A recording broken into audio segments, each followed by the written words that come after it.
Sie suchte Marias Grab in Pakistan und sagte, es sei echt. Es ist da und dass sie direkt darüber, genau über dem Grab, Fernsehtürme errichtet haben. Sie zogen einen Zaun, um zu verhindern, dass jemand damit herumhantiert. Aber eindeutig Grabmarkierungen. Nun zum Teil der Behauptung, Jesus sei nach Kaschmir gegangen. Das war der gefährlichste Teil unserer Reise. Wir sind nach Kaschmir gereist. Ich brachte mein Team nach Kaschmir, empfohlen von Sakin Say. Die US-Regierung hat Amerikanern von Reisen nach Kaschmir abgeraten. Es wurde Wissen, dass Krieg herrschte. Pakistan beansprucht Kaschmir. Indien beansprucht Kaschmir. Damals hatte Indien die Kontrolle und alle paar Straßenblöcke standen Soldaten.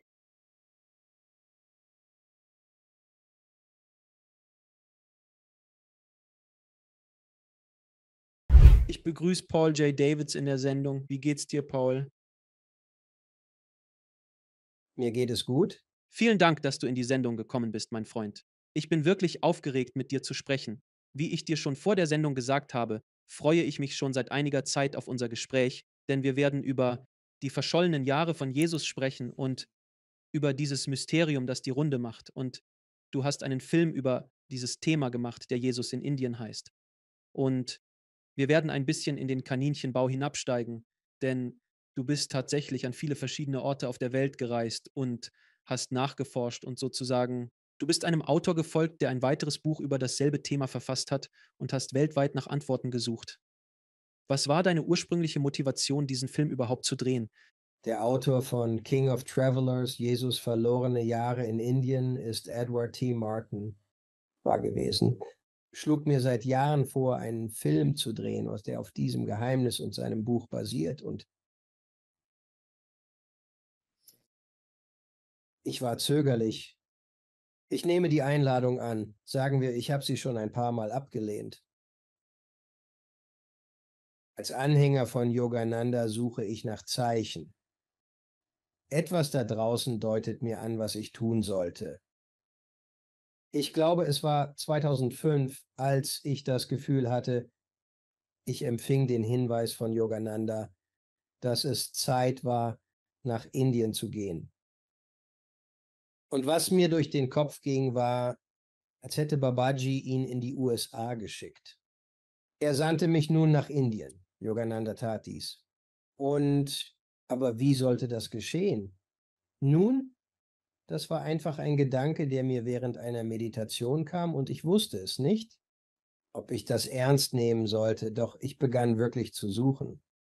Ein Grund für eine Indienreise und meine Universität.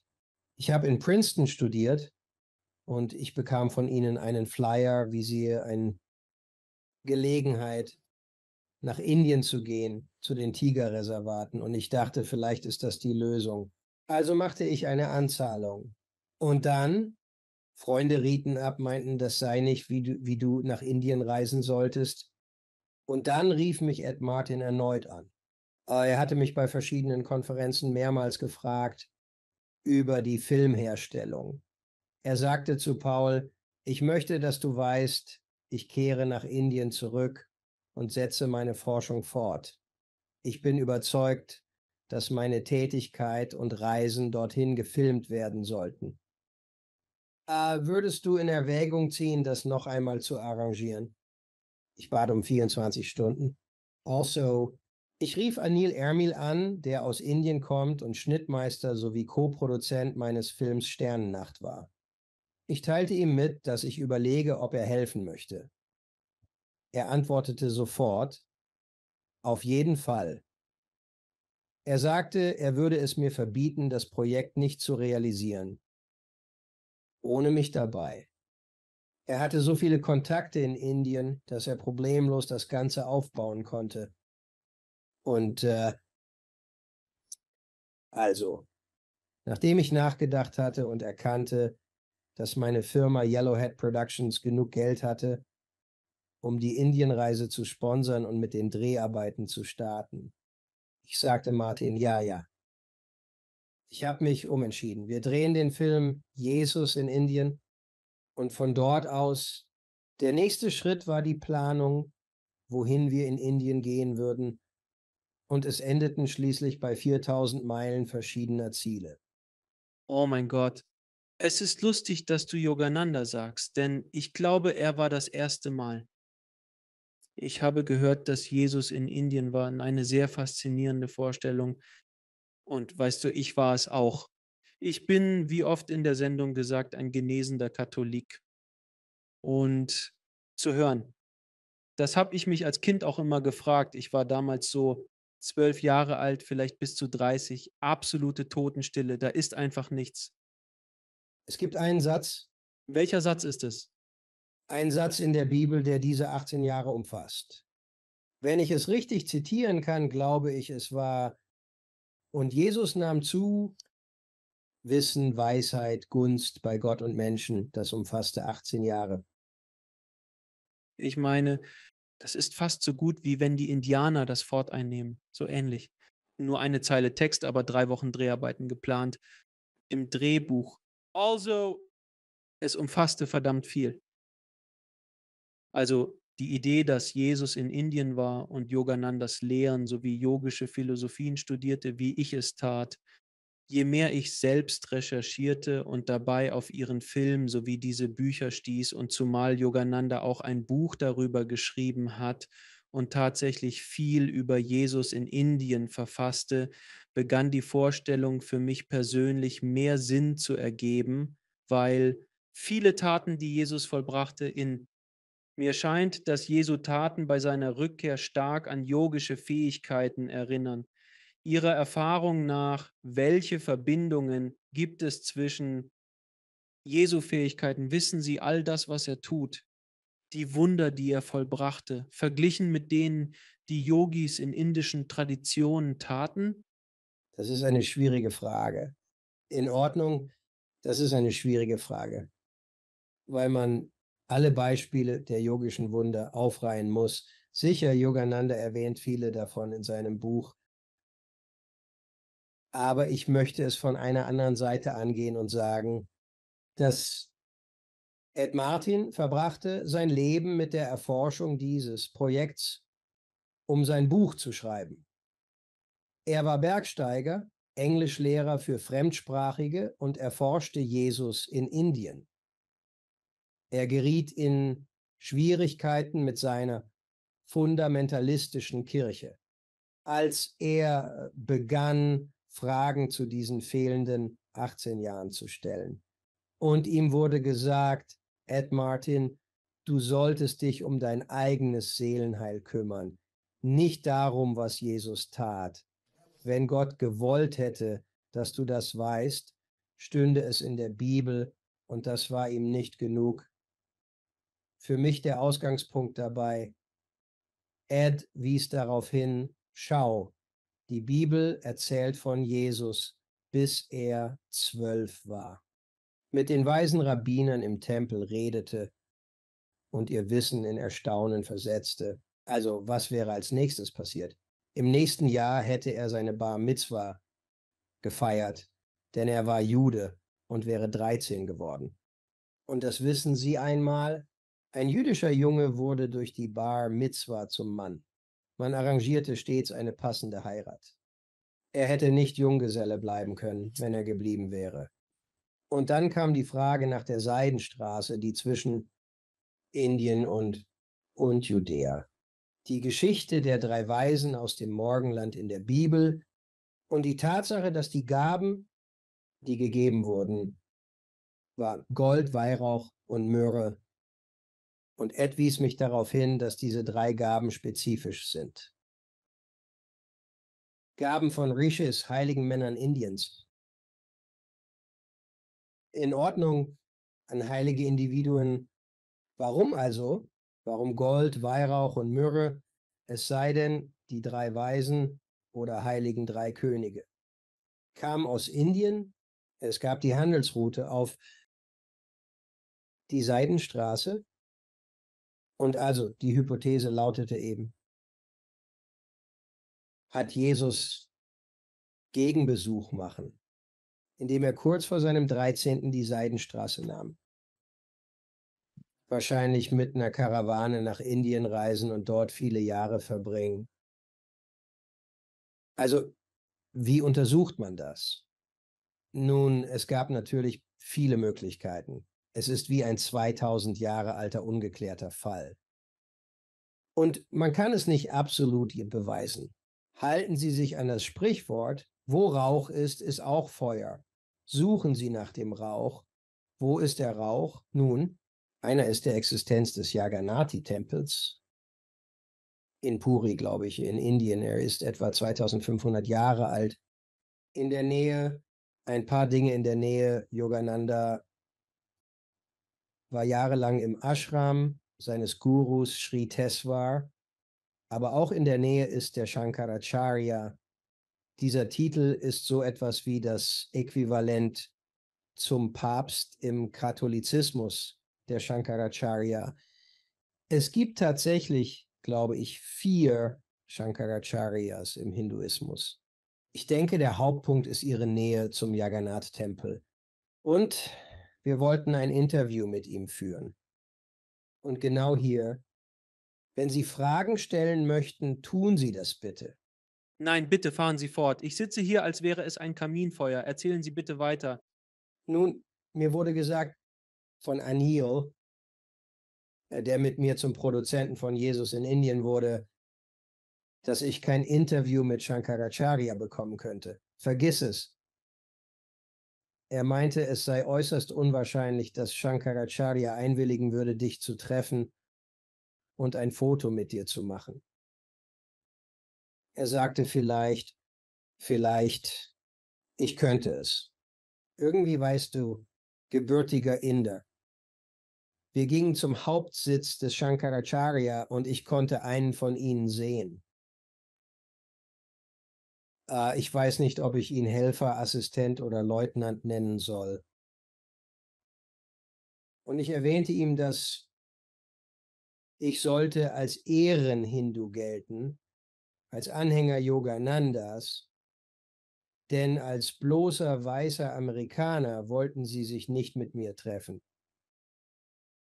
Aber gut, als ich mit ihm über Yogananda sprach, sagte er, das sei eine andere Geschichte.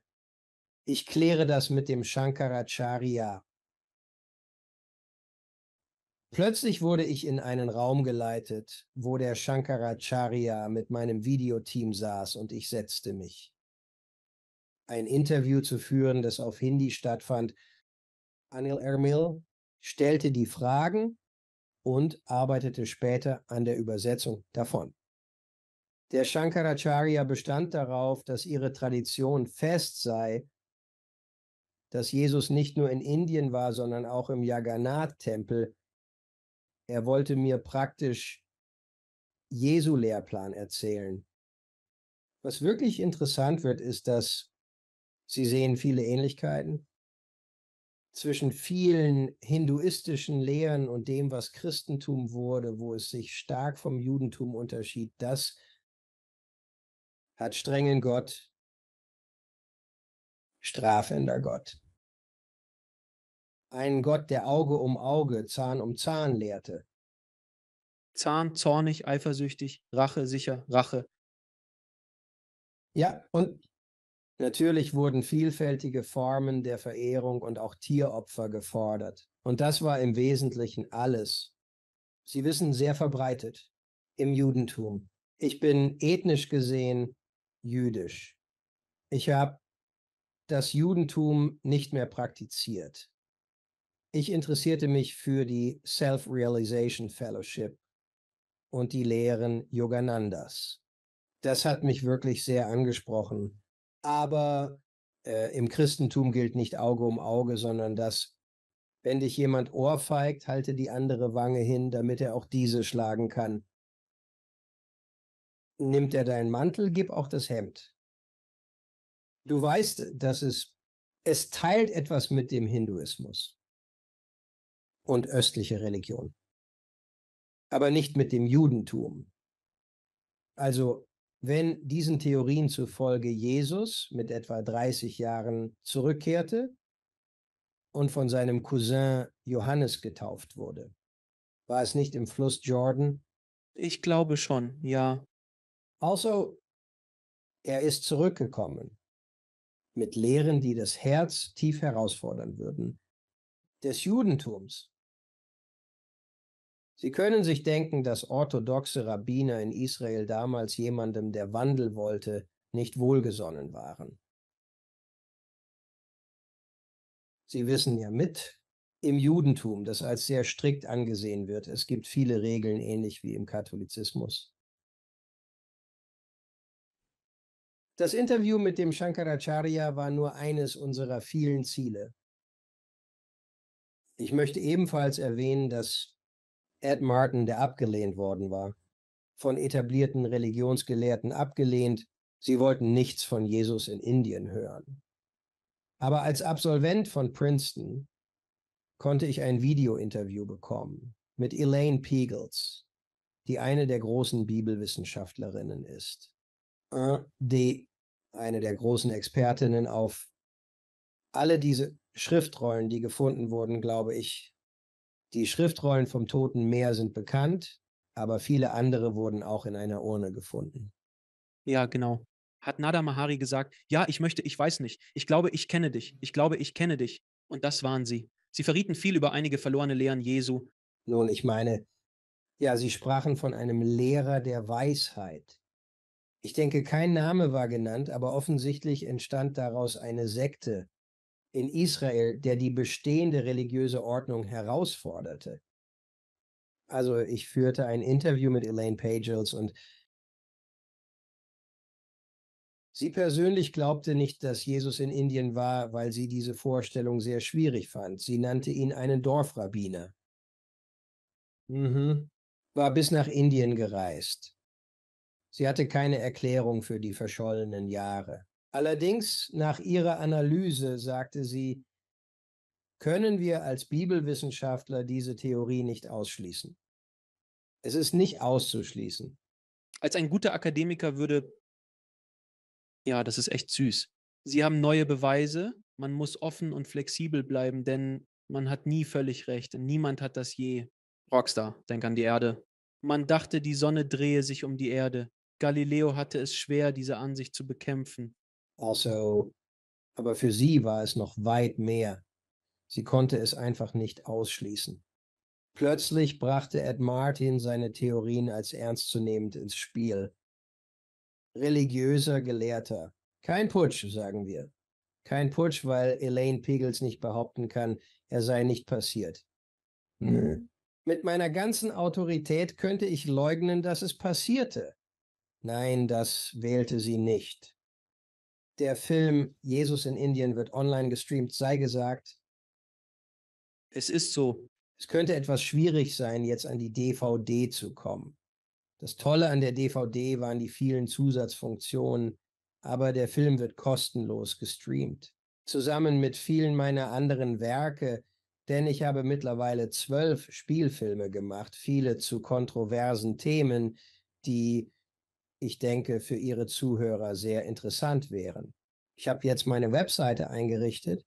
Die Website ist pauldavidsundthenartist.com. Dort sind meine Gemälde, hunderte meiner Gemälde. Aber jetzt, wenn Sie ins Menü gehen, der zweite, Filme-Streaming-Kategorie. Es zeigt das Poster von, ich glaube, 12 meiner Film- und TV-Serien. Scrollen Sie runter zu Jesus in Indien. Finden Sie einen Link. Ich habe ein Erinnerungsproblem, glaube, es betrifft etwas bei Amazon. Macht das auch so. Es ist auf Amazon kostenlos anzusehen. Und wir arbeiteten Jahre daran und es hat wirklich erzählt die ganze Geschichte und alle Beweise, die wir finden konnten. Es waren sehr viele. Lassen Sie mich also fragen, als Jesus in Indien war, zu jener Zeit wurde in Ihrem Film angedeutet, dass er auf ein paar hinduistische Priester trat, sowie auf einen sogenannten Unruhestifter, weil er begann, die Ideen des Kastensystems herauszufordern und nun, das ist es, die Ungerechtigkeit in hinduistischen Traditionen auch. Unsere Forschung deutet an, dass er möglicherweise fliehen musste, wo er sich befand. Wirklich ein Unruhestifter, dieser Jesus-Junge. Ja, Ja. Und dann so die Geschichte, ging er zum Geburtsort Buddhas. ich weiß nicht, vielleicht oder auch nicht. Nicht sicher. Es war wirklich interessant über die fehlende Schriftrolle. Hoch oben in Ladakh, das ist, ich glaube, etwa 4.300 Meter hoch im Himalaya. Es gibt ein buddhistisches Kloster, das Kloster Hemis. Und ich denke, wenn wir fast 100 Jahre zurückblicken, können wir sagen, dass viele Reisende berichtet haben, dass sie hatten. Ein, ein uraltes Dokument, das von den Reisen Jesu nach Indien berichtete. Und es gab etwa 4 oder 5 bekannte Forscher, die dies sahen, als sie im Laufe der Jahrzehnte in Hemis waren. Und es wurde übersetzt. Sie finden das Dokument und es beginnt gleich darauf. Kreuzigung Christi. Habe ich das richtig verstanden? Ich weiß, es ist eine Rückblende nach der Kreuzigung, die sich mit seinen Reisen als junger Mann in Indien befasst.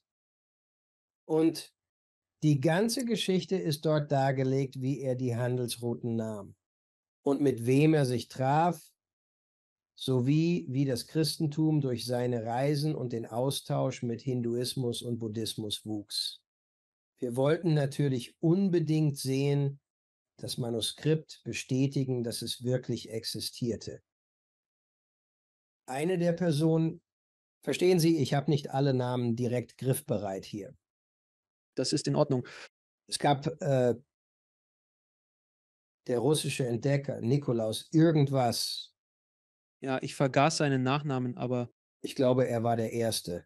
Er war dort oben und er hat sich dort ein Bein gebrochen und musste dort Wochen mit der Genesung verbringen. Ihm wurde Dokument. Und dann war da noch der große russische Maler. Nochmals, der Name startet mit Nikolas und ich entschuldige mich bei den Zuhörern. Er liegt mir auf der Zunge. Aber er sagte auch, er habe das Dokument gesehen und bestätigte dessen Existenz. Einige bemerkenswerte Personen bestätigten dies ebenfalls. Nun, als wir dort waren, uns wurde gezeigt, den Ort, wo das Dokument wäre, wenn es dort wäre, ohne ihre Bestätigung. Ich sagte, das sind unsere alten Dokumente, hier eingeschlossen und verschlossen. Man kann sie nicht sehen, doch ich schaute. Die Schränke, die Regale und auch die Türen nur aus Glas und es gab keine Schlösser an diesen Türen. Was es gab, war ein Wollfaden, einfach zugebunden. Jeder hätte eine Schere ansetzen können.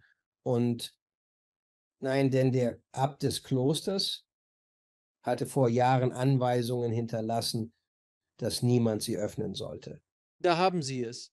Und sie sagten, bis er zurückkehrt. Nun glauben Sie mir, mit den Problemen in Tibet und die chinesischen Kommunisten, sie wussten nicht einmal, ob er noch lebt. Würde er jemals zurückkehren? Nun, wir hatten ein Interview mit einem der Mönche dort. Wer sagte, hört zu, kennt die Geschichte. Raus. Viele Male über die Jahre. Er sagte, eines der Probleme war, wenn wir das bestätigen würden, dieses uralte Dokument, das Christentum wäre sehr verärgert. Der Papst würde das nicht billigen. Er machte deutlich, dass Druck auf ihnen lastete. Du weißt es also. Irgendwann wurde etwas auf sie ausgeübt, das sie nicht offenbaren sollten. Dieses Dokument nicht mehr. Politik, wenn Sie möchten. In seiner Formulierung. Es war deutlich, dass sie hatten das Dokument, aber er umschiffte es geschickt, wie er darüber sprach. Es ist echt interessant, denn ich meine mich selbst. Ich bin erst kürzlich von einer Reise zum Vatikan zurückgekehrt und ich war dort, also weiß ich, dass du auch schon dort warst. Und durch den Vatikan zu schlendern, das Museum zu durchqueren und den Petersdom zu besichtigen. Und zumindest für mich, ich habe mich nur umgesehen. Ich dachte, mein Gott, das hat nichts zu tun hat absolut nichts mit seinen Lehren zu tun. Es dreht sich hier vollständig um die Macht, die Kontrolle zu behalten. Und dabei, mir ist etwas aufgefallen und ich frage mich, ob Sie es auch erlebt haben. Sicher haben Sie das Museum besucht. Peinlichkeiten des Reichtums. Das ist. Übrigens, darf ich kurz unterbrechen? Mir fiel ein, dass Nicholas Notovic war. Der Name von, da ist es, ja, genau dort, genau da ist es. Der allererste Russe. Ich habe immer noch nicht Ihren Namen erfahren. Es fällt Ihnen ein, aber während ich durch dieses Museum gehe, denke ich nur, mein Gott, das ist einfach, wie viel haben sie im Laufe der Jahrhunderte geplündert? Denn sie hatten Dinge aus allen möglichen Kulturen. Ich frage mich, wie zum Teufel haben sie das bekommen? Wie haben sie das alles an sich gebracht? Und dann, oh, da sind Raffaels Fresken und Michelangelo hat das am. Es ist einfach so viel und ich denke, das ist nur das Gezeigte. Also reden wir erst gar nicht über die Archive und was in der Bibliothek darunter liegt, im Vatikan. Wie viel Wissen haben sie über die Jahre gesammelt und vielleicht unterdrückt?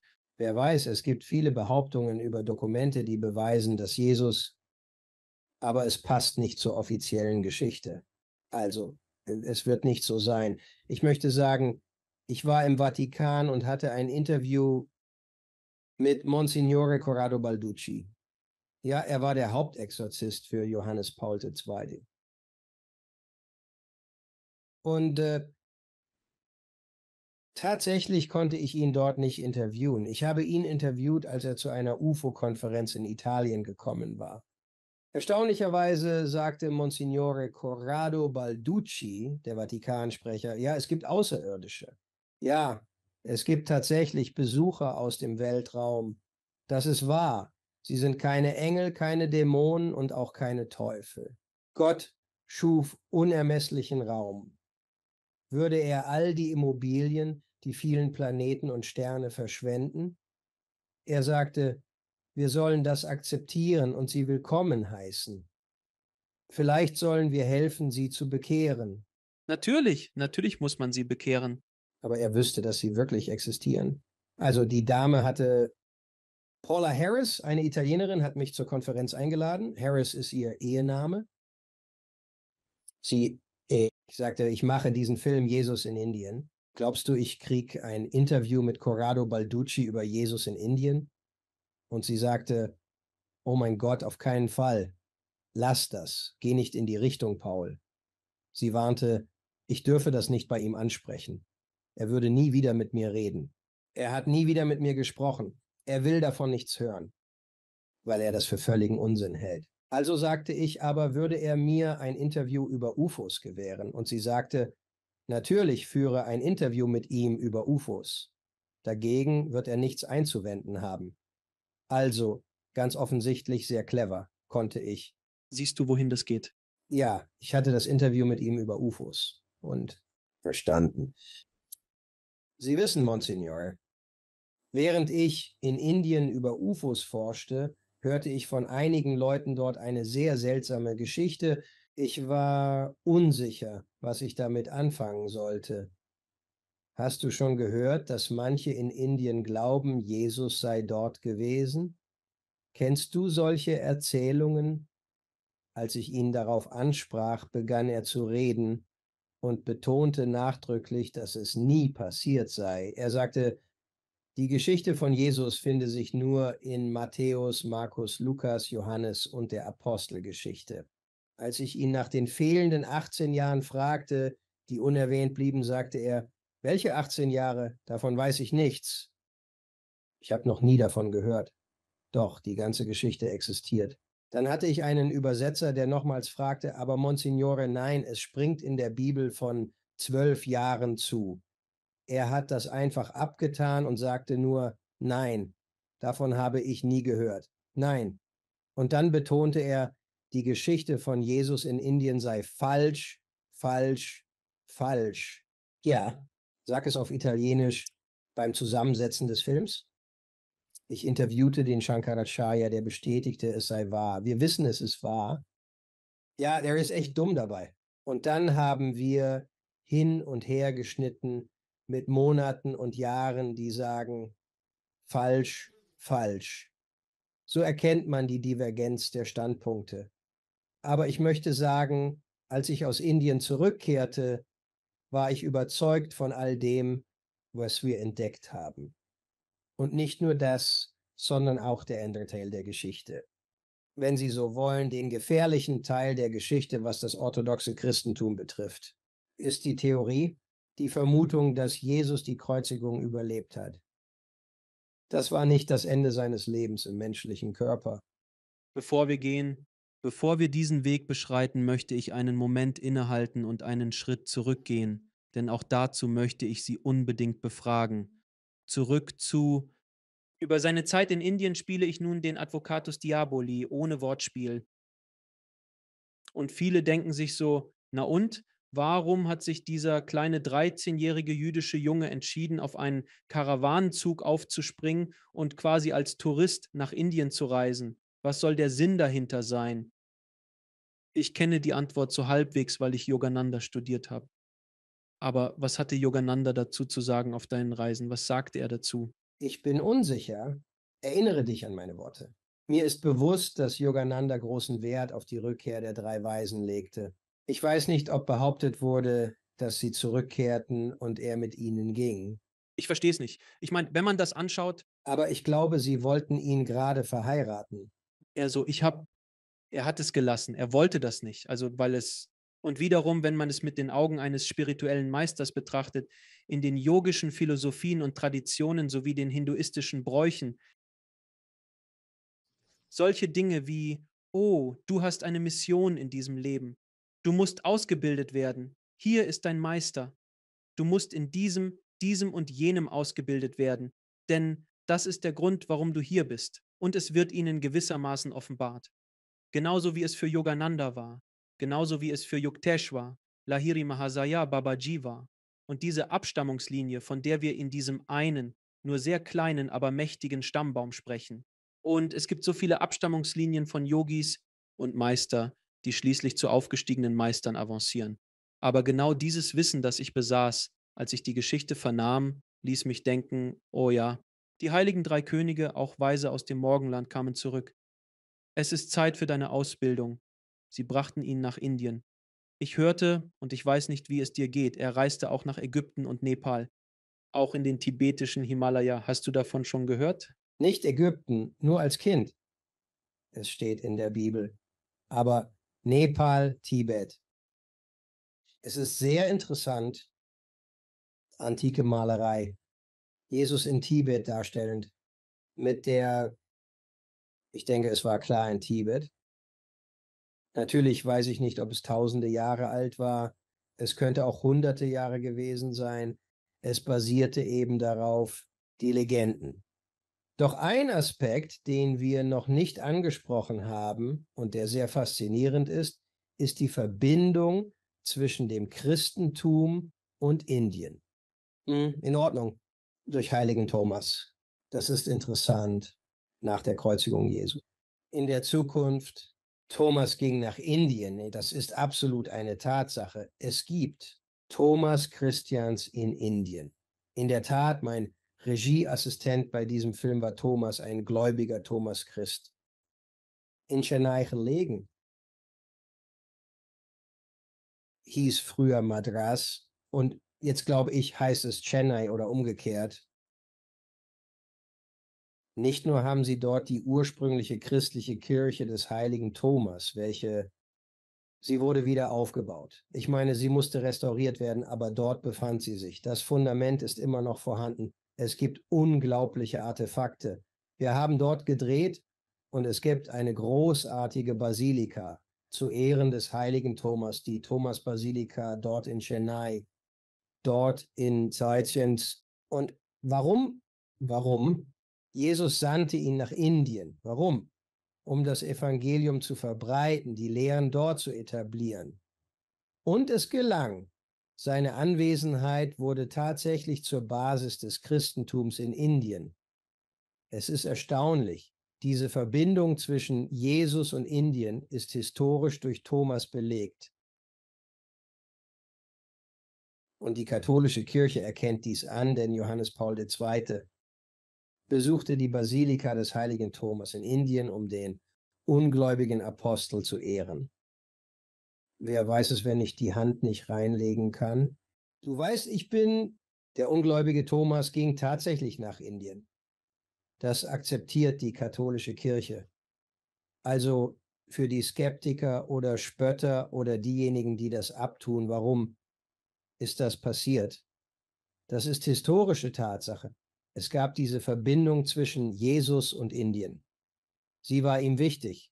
Es ist auch so. Nun, das bringt uns zu dem zweiten Teil der Geschichte, zu dem Sie noch nicht kommen wollten. Nein, lass uns jetzt hingehen. In Ordnung.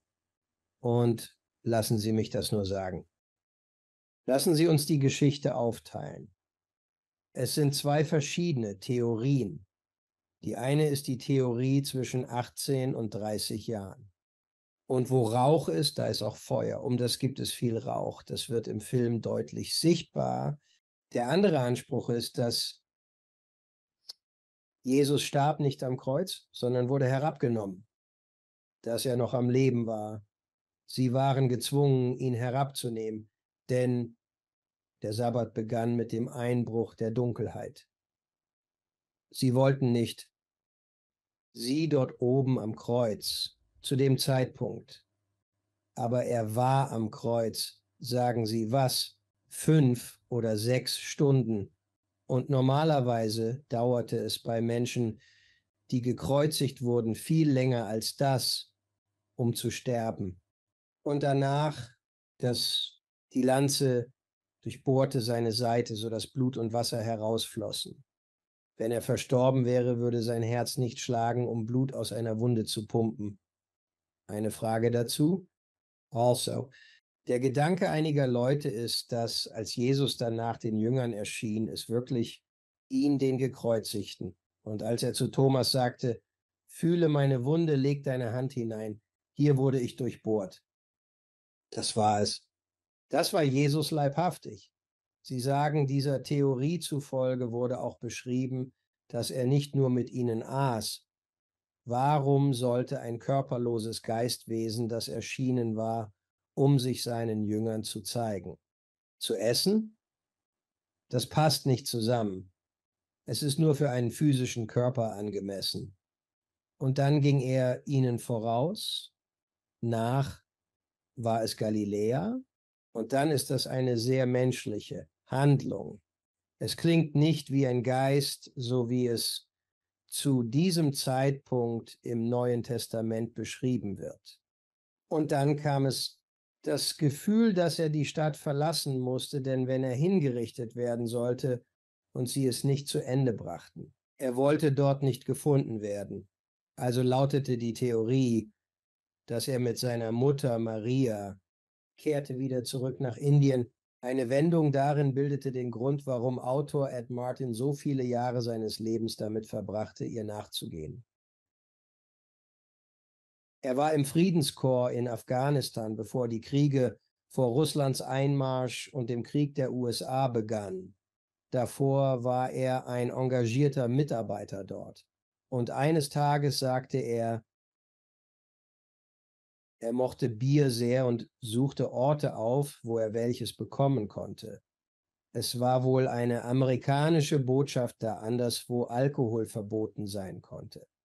Dort entdeckte er ein unbekanntes Bier namens Murray, buchstabiert Murree, glaube ich. Er meinte, er habe davon noch nie gehört. Was ist das für ein Bier? Der Afghane, der ihn bediente, erklärte, es stamme von Mutter Maria, weil sie in der pakistanischen Stadt starb, die wir nennen. Was haben Sie gesagt? Dort gibt es ein Grab für Sie, mein Herr. Was? Wie kann das sein? Oh, ja, ja. Als sie mit Jesus nach Indien zurückkehrte, starb sie unterwegs in Pakistan und sie nannten die Stadt Murray.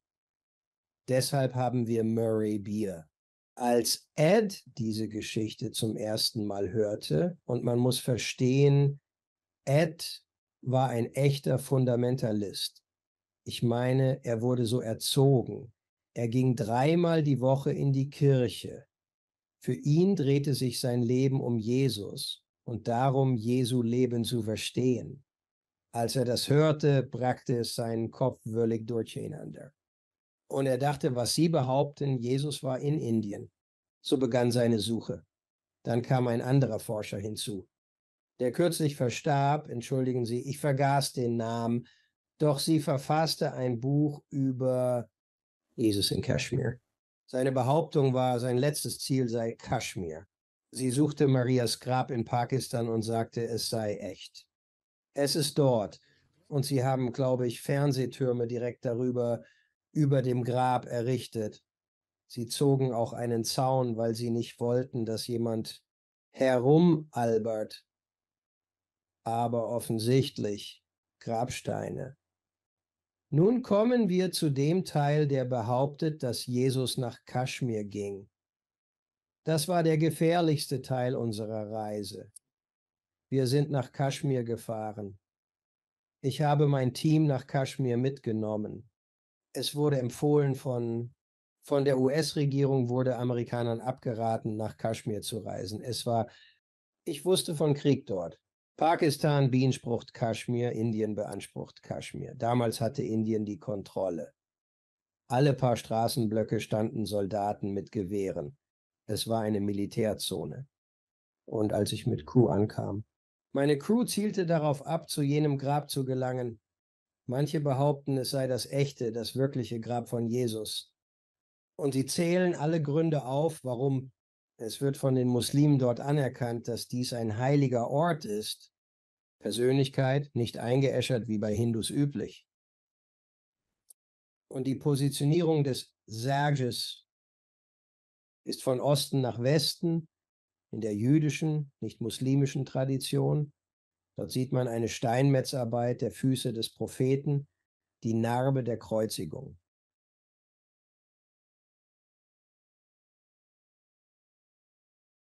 Am Fuß. Also beginnst du, alles zusammenzufügen.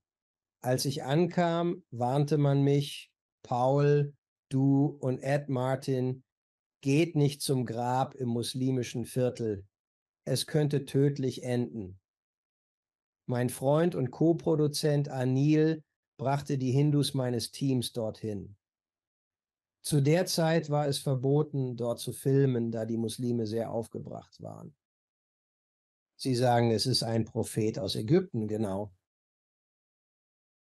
Der in seiner Heimat verfolgt wurde, kam hierher, wo man ihn gastfreundlich aufnahm. Nun, Sie wissen, Sie mögen das Judentum nicht. Sie würden nie sagen, er sei ein Prophet Israels. Da er in Ägypten aufwuchs, behaupten Sie, er sei ein ägyptischer Prophet. Aber Sie mochten die Spekulationen nicht, denn im Islam gibt es, glaube ich, eine Tradition über Jesus, der in den Himmel aufgefahren ist. Und es ist Blasphemie, das zu behaupten. Meine Crew schlich sich in das Gebäude, das das Grab beherbergt, und filmte dort. Sie erhielten nicht viel Material, nicht so viel, wie ich gewollt hätte, aber sie filmten etwas und dann kletterten sie hinaus.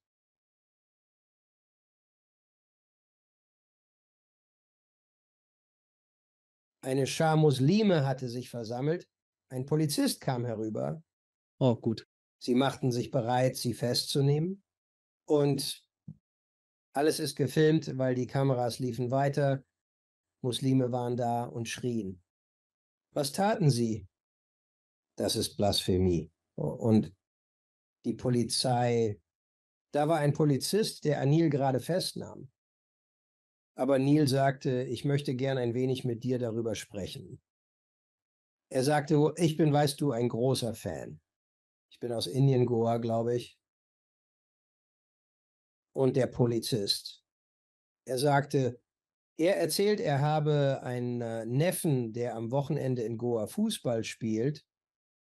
Und Neil sagt, echt, ich habe auch einen Verwandten dort im Fußball. Vielleicht treten sie gegeneinander an. Sie fingen an, sich über Fußball zu unterhalten, und der Polizist meinte dann, gehen Sie nur. Und das war das Ende der Festnahme. War das Glück? Das ist unglaublich. Also siehst du, Alex, bevor wir abschließen, wir sind ja schon fast eine Stunde dabei und können etwas überziehen, möchte ich, dass deine Zuhörer auch von meinen anderen Filmen erfahren. Natürlich. Weiter? Ich möchte definitiv darauf zu sprechen kommen. Also habe ich noch eine Frage bezüglich zu Jesus. Aus Ihrer Forschung zu die gesamte Geschichte von Jesus und was sind Ihre Gedanken dazu oder Ihre Ideen? Rat des Rates. Das Konzil von Nicäa und das Entfernen bestimmter Bücher und im Wesentlichen die Strukturierung der Erzählung der Geschichte von Jesus. Durch das, meines Erachtens hat das der römische Kaiser Konstantin gemacht. Ja, weil die Christen einfach Überhand nahmen und wir die Lage kontrollieren mussten. Also sagen wir mal, hey, ich bin jetzt auch Christ und hier ist das Buch. Und so nach dem Motto, wenn du sie nicht schlagen kannst, schließe dich ihnen an, aber beherrsche es. Was haben Sie aus Ihrer Forschung über die Ereignisse beim Konzil von gelernt? Nun, das ist passiert. Sie haben es gut beschrieben. Alle vorhandenen Bücher wurden entfernt. In der Bibel standen Dinge, die nicht zur Geschichte passten. Reinkarnation war, glaube ich, in manchen Büchern erwähnt. Ich denke, es umfasste wohl das Thomas-Evangelium, auf das sich Lane Pegels von Princeton spezialisiert. Und es war zu jener Zeit, denke ich, als sie entschieden, welche die heiligen Schriften der Bibel sein sollten und was ausgeschlossen werden würde. Und es war eine politische Entscheidung. Schockierend. Es scheint so. Ich bin sicher, dass viele Gläubige empfinden, es sei göttlich inspiriert, nicht politisch. Er wurde angewiesen. Wir können nicht sagen, dass wir alles wissen. Es gibt so vieles, was wir über all das nicht wissen, und es wird nie eine gelöste Geschichte sein. Doch das macht es interessant. Es bleibt ein Mysterium trotz vieler Beweise, die gegen traditionelle Überzeugungen sprechen vom Christentum und schmälert es in keiner Weise von der globalen Bedeutung des Christentums. Es hat unsere Welt tiefgreifend verändert. Betrachten Sie die Milliarden Christen weltweit und wie viele ihre Erlösung im Glauben sehen. Wie viele Wunder werden berichtet? Glauben Sie mir, ich bin ein Gläubiger an Wunder und viele solcher Berichte. Einer meiner Filme widmet sich vor unserem Abschied intensiv unserer lieben Frau von Guadalupe. Hispanoamerikanisch. Symbol, wenn Sie möchten, für Mutter Maria, basierend auf einem Wunder von 1531, mit einer Begegnung zwischen einem Bauern und einer heiligen Mutter, die ihr Bild auf sein Kaktustuch druckte. Das hätte verblassen und sich auflösen und verfallen sollen in 50 Jahren. Und hier ist es, etwa 500 Jahre später. Und das Bild der heiligen Dame ist immer noch auf diesem Tuch, das nie verfiel. Nie verfiel. Es wird immer noch in Mexiko-Stadt ausgestellt, in der Basilika unserer lieben Frau von Guadalupe. Und wir haben dort gedreht mit dem Film. Bevor wir uns verabschieden, möchte ich noch erwähnen, was wirklich, ich denke, es ist geworden. Mein Hauptwerk. Ich forschte viel zu UFOs und war ausführender Produzent des Showtime-Films Roswell der 1997 mit Stars wie Kyle MacLachlan, Martin Sheen, Dwight Yoakam. Im April kam ein Film heraus, bei dem ich ausführender Produzent war. Zufällige Wahrheit, UFO-Enthüllungen. Dieser aktualisiert die UFO-Geschichte markant. Viele, die bei den neuesten Kongressanhörungen dabei waren, erscheinen im Film, darunter Abgeordneter Tim Burchett. Ich bin sehr stolz darauf, das muss man sehen. Abgesehen vom Interesse an UFOs und Spezialeffekten, mein Film The Sci-Fi Boys. Ich machte 3 Filme, alle mit dem Titel Das Leben nach dem Tod Projekt. Projekt Leben nach dem Tod 1, Projekt Leben nach dem Tod. 2 persönliche Begegnungen. Projekt Leben nach dem Tod. 3 Seance-Begegnungen. Besuchen Sie erneut meine Webseite. Ich sage es nochmal. pauldavids.com und gehen Sie zum Menü und dann klicken Sie auf Filme streamen. Dort finden Sie Zugang zu all meinen Filmen, einschließlich der 3 über das Leben nach dem Tod. Dies wurde daraus absolut oberste Priorität für mich. Also im Jahr 2009 diese ganze Frage über Können wir beweisen, dass es ein Leben nach dem Tod gibt? Und ist Geisterkommunikation in manchen Fällen echt zwischen jemandem, der verstorben ist, und einem geliebten Menschen, der noch lebt? Seltsame, seltsame Dinge begannen in meinem Leben zu geschehen. Mein großartiger Filmmentor Forrest J. Ackerman ist verstorben. Er war Atheist. Er glaubte nicht an ein Leben nach dem Tod. Er war auch ein Futurist, obwohl er den Begriff Sci-Fi erfunden hat. Er war sehr, sehr interessiert. Science Fiction und ihre Projektion möglicher Zukünfte. Er sagte zu mir, Paul, damals etwa 92, er sagte, ich glaube nicht, dass es ein Leben nach dem Tod gibt. Ich denke, es ist wie ein alter Computer. Wenn das Motherboard kaputt geht, wirf es weg. Das ist das Ende, sagte er, aber nur für den Fall, dass ich mich irre. Er meint, sollte er nach dem Tod auf einer grandiosen Sci-Fi-Convention im Himmel erwachen, würde er vielleicht eine Nachricht senden, würde er dir schreiben. Also jetzt ich würde es versuchen. Er sagte, verlass dich nicht darauf, um Himmels willen. Nein, das würde er nicht sagen. Er glaubte damals auch nicht an Gott. Tat er nicht. Ich denke, er hat seine Meinung jetzt geändert, da er verstorben ist. Aber siehst du, was passiert ist? Er war Redakteur. Also was heißt es, jemandem Zeilen zu schreiben? In meinem Fall mit einem Textstück, mit einem Dokument, das ich ausgedruckt habe. Ich ging hinaus, die Tinte trocknete schon seit Stunden, ich wusste, sie musste trocken sein. Allein im Haus kehrte ich zurück. Ich nahm das Dokument auf. Es war normal und unscheinbar. Ich war 5 Minuten außerhalb des Zimmers. Und als ich zurückkam, war das Dokument gezielt, physisch verändert worden. 4 Wörter waren nun mit einer Art Tinte, die noch feucht war, geschwärzt worden. Was ist passiert? Als ich den Raum verließ, war er trocken und so ordentlich, dass klar war, die Wörter waren sorgfältig gewählt. Niemand war im Haus. Was entnimmst du daraus? Ich spüre einen Geist. Ich hatte Angst. Wirklich Angst hatte ich, zuerst, weil ich nicht nachgedacht habe. Du weißt es. Über Forrest J. Ackerman, wir nannten ihn Forry. Und dass dies die Linie sein könnte. Er sagte, er würde mich fallen lassen. Wenn du das Leben nach dem Tod Projekt 1 ansiehst, erfährst du, was in meinem Leben durch diesen Blackout geschah. Wegen dieser 4 Worte. Das wurde an den Leiter der Chemieabteilung gesendet. Purdue Universität. Jay Siegel ist mittlerweile verstorben. Und dann ging das Dokument an einen Chemiker am College of New Jersey. Ich hatte Wissenschaftler, die jahrelang daran forschten und dann aufgaben. Nicht nur traten seltsame Dinge im Zusammenhang mit Fari in ihrem Leben auf, allein durch die Untersuchung, sondern es gibt auch dokumentierte Aussagen, dass die Wissenschaft dies nicht erklären kann. Das sehen Sie im Life After Death Project One. Es beinhaltet auch fantastischer Wissenschaftler Dr. Gary Schwartz, Universität von Arizona, Tucson, hat viele Bücher geschrieben. Er hat etwa 15 Jahre lang Medien erforscht, trennend. Die Spreu vom Weizen bei Begabten trennen. Einige, die im Projekt über das Leben nach dem Tod eine Gabe haben, wurden gefilmt. Sie werden es sehen. Es ist außergewöhnlich, was sie vom Jenseits mitbringen. Forrest J. Ackerman starb mit 92 Jahren.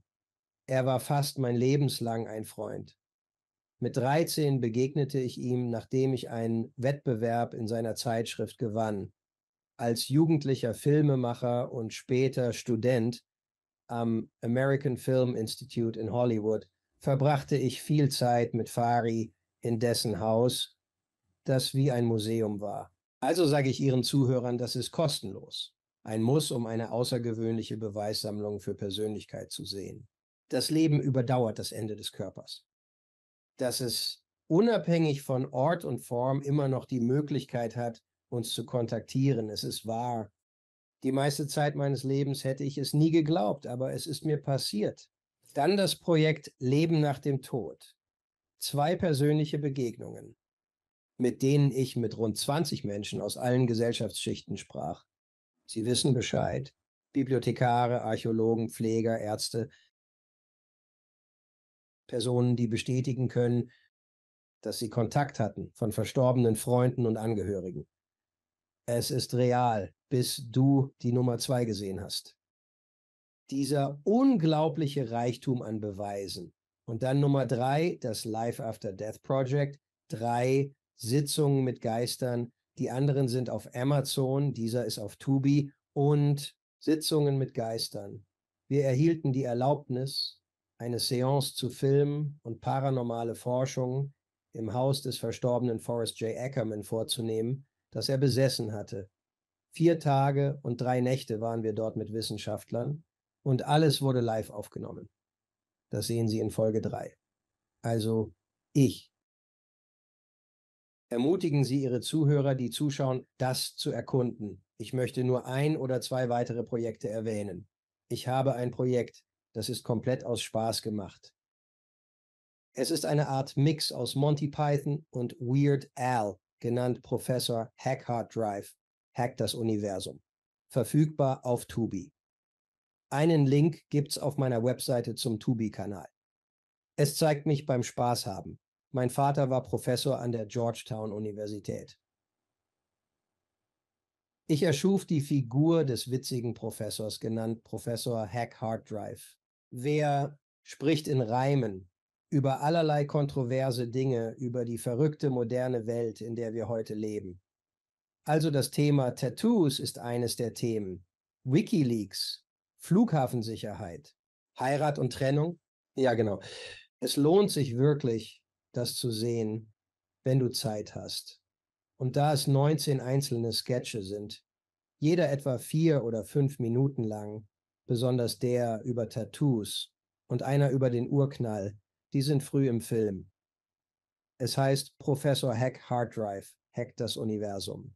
Das weiß ich zu schätzen. Das schätze ich wirklich. Ich füge einen Link zu all diesen Dingen in die Sendungsnotizen ein, damit die Leute deine Arbeiten sehen können. Nun stelle ich dir einige Fragen, die ich jedem Gast stelle. Ja, was ist deine Definition eines erfüllten Lebens? Nun, ich denke, mein Leben war erfüllt, denn ich fühlte mich getrieben. Etwas zu schaffen, Projekte, die den Horizont erweitern für Dinge, die man vielleicht abgelehnt oder nie erwogen hat. Aber ich glaube, sie sind wertvoll und wahrscheinlich echt. Manche dieser Themen gelten als Verschwörungstheorien, was das auch heißen mag. Es geht darum, die von mir gewählten Inhalte genau zu betrachten. Ich wählte Themen aus, die erweitern den Horizont über die wahre Natur der Realität. Im Gegensatz zum konventionellen, das Denken regt zum Nachdenken an. Ein anderer Aspekt ist die geistige Öffnung durch die Themen. Aber die Malerei. Ich bin Maler. Ich habe Vinzenz. Ich bin ein Kind. Einer meiner Filme handelt von Vincent van Gogh und heißt Sternennacht. Hab schon Hunderte gemalt. Ich weiß, ich hatte immer ein Talent dafür. Aber, danke sehr, Sie sprechen darüber, was ein erfülltes Leben ist. Es war bereichernd, diese Kunstwerke der Schönheit zu hinterlassen, welches eines meiner Vermächtnisse sein wird. Es gab Bücher. Ich habe einfach in jeder Hinsicht ein erfülltes Leben geführt. Und die Familie, denn ich bin seit 51 Jahren mit derselben Person verheiratet. Glückwunsch. Da haben Sie es. Wie definieren Sie Gott? Nun, wir sollten nicht versuchen, Gott zu definieren. Er ist jenseits aller Definition. Einverstanden? Aber der Aspekt Gottes, wie ich finde, den das Wort impliziert, ist der Erstbeweger, die primäre schöpferische Kraft, durch die all das, was wir erleben, existiert. Manche glauben nicht, dass es eine primäre bewegende Kraft hinter all dem gibt. Ich sehe die Komplexität, die Struktur, das Design von allem um uns herum, wie alles miteinander verbunden ist. Und ich sage zu denken, dass dahinter nicht eine immense Intelligenz steckt, ist Unsinn. Ich könnte nicht mehr zustimmen. Aber was ist letztendlich der eigentliche Sinn des Lebens? Ich glaube, keiner von uns kennt die Antwort auf diese Frage. Der eigentliche Sinn? Ich denke, ich glaube, es gibt viele Arten, sein Leben zu gestalten. Manche Weisen sind besonders hilfreich für die menschliche Gemeinschaft. Es gibt wirklich zerstörerische Wege. Es gibt viele Menschen, die von furchtbaren, zerstörerischen, gar mörderischen Impulsen getrieben sind, an Ehrlichkeit mangeln, zum Stehlen neigen, Selbstkontrolle verlieren und sich Drogen oder Ähnlichem hingeben. Sie haben sich verirrt. Hat das Leben demnach überhaupt einen Sinn? Wenn es einen Zweck hat, dann sicher nicht das. Sie wissen, dass es geht darum, das Leben zu leben. Eine Weise, es vollkommen zu schätzen. Das außergewöhnliche Mysterium der Schöpfung, das ist es für mich. Und als letzte Frage, glauben Sie das? Irgendetwas davon? Werden Menschen in Zukunft, vielleicht in 100, 200, 500 Jahren, die Idee von Jesus in Indien akzeptieren? Wird das zum Mainstream-Denken? Ich möchte ungern pessimistisch sein, aber es bleibt, dass wir Jesus in Indien nicht beweisen können. Ohne physische Dokumente, die tausende Jahre alt sind und die wir untersuchen können, haben wir schon genug Schwierigkeiten, die Echtheit des Turiner Grabtuchs zu beweisen, nicht wahr? Es gibt viele Aspekte am Turiner Grabtuch, die vermuten lassen, es sei das von Jesus. Und dann kommen sie mit einem. Radiokarbondazierung, manche widersprechen ihr. Es gibt Personen, die die Methodik der Radiokarbondatierung anzweifeln und behaupten, es gäbe keine Übereinstimmungen. Ich denke nicht, dass es je Konsens darüber geben wird, ob Jesus in Indien war, so wenig wie es eine Einigung geben wird. Über alle Zeiten hinweg, ob Jesus der Messias war. Einige werden es akzeptieren und es ist wunderbar, darüber nachzudenken, doch vielleicht ist es noch wichtiger. Jesus Worte und die Botschaft seines Lebens, die wir bereits kennen, und dass dies über die indischen Ursprünge einiger christlicher Lehren geht. Wissen Sie, es ist ein historisches Kuriosum. Aber was das Christentum sagen will, ist, betrachten Sie Jesu Leben, wie es uns bekannt ist. Beachten Sie seine Lehren. Weichen Sie nicht davon ab. Sie sind wertvoll für alle, ungeachtet der Religion. Das halte ich für wichtig, weil ich nicht christlich erzogen wurde. Ja, aber Sie haben es.